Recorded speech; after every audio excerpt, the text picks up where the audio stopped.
9 नं फुलबारि गामियाव हरसेयावनो सिखावा गंनै गारि AS19R 1074 स्कुटि आरो AS15Q 2067 पालसार गारिखौ खावनानै लाङो। दासान्दि चिरां जिल्लायाव सिखावनि उदखारखौ बारानिफ्राय बारासिन जालांनाय नुनो मोननाय जादों। बेबादिनो दिनै थांनाय हरनि 3 रिंगासो समाव चिरां जिल्लानि सिङाव थानाय भारत-भुटान सिमना दादगारि हाथिसार ओनसोलनि 9 नं फुलबारि गामियाव हरसेयावनो गंनै गारि रुबा बसुमतारीनि AS19R 1074 स्कुटि आरो दिजेन बर'नि AS15Q 2067 पालसार गारिखौ हरनि खाबु लानानै सिखावा खावनानै लाङो। बिनिखायनो सोरबाफोर बे गंनै गारिखौ बबेयावबा नुसनबायोब्ला अन्नानै नैबे 7099085758 7002097839 7099506993 मबाइल नम्बराव खोन्थाहरनो खावलायहरो। आबो मा जादों नोंसिनि न'खराव? गारि मोनायाव 3थासोआव गारि खावना लांदों।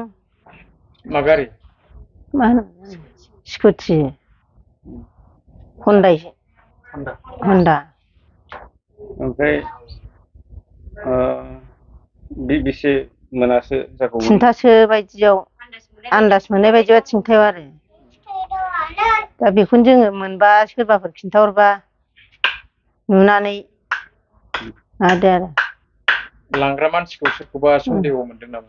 एसे आन्दाज मोननाय बायदि मोनदों। जेनेबा बै आस्राबारियाव थाव सोदों नालाय बाहाय गारिखौ एसे सिनायनाय बायदि मोनदों आरो। पालसार गंसे स्कुटि गंसे गंनै नालाय गारिया गोमानाया। नोंसोर पुलिसनो एफआइआर होबाय नामा? होदोंमोन होनायालाय पुलिसनोबो। मा होनदों पुलिस? दा पुलिसाथ' माबा खालामबा चेकिं खालामबायबा मोनबा जों खिन्थागोन। ओमफ्राय जेनेबा अबावबाफोर लोगो मोनबा माबाबा जों मोनबा माबागोन होनदों आरोखि। एक्सन लानायनि जेबो बाथ्रा? ओहो, जेबो बुङाखै। मा जादों? खुलुमबाय, आं मैदो फुलबारिनि। जोंहा बिदिनो दानि मोना 20 थारिख थांनाय मोनायावहाय मोनसे जाथाय जादों। माने जोंना गारि स्कुटि मा होनो पालसार गारिया खावनानै लांबाय आरो सिखावा। दा बेखौ जोङो मोनफिननो थाखाय मबाइलाव माबायाव इउटुबाव होनाय जाबाय।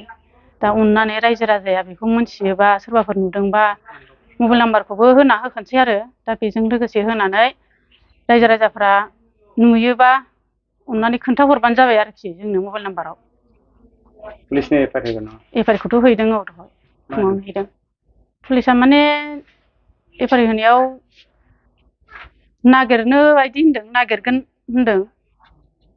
ओमफ्राय दा मानसिखौबोथ' जों मोनथिया नङा एसे मोनथिबायानो। दा जों मानसिखौथ' हमखागोनानो जों जेरैबाबो।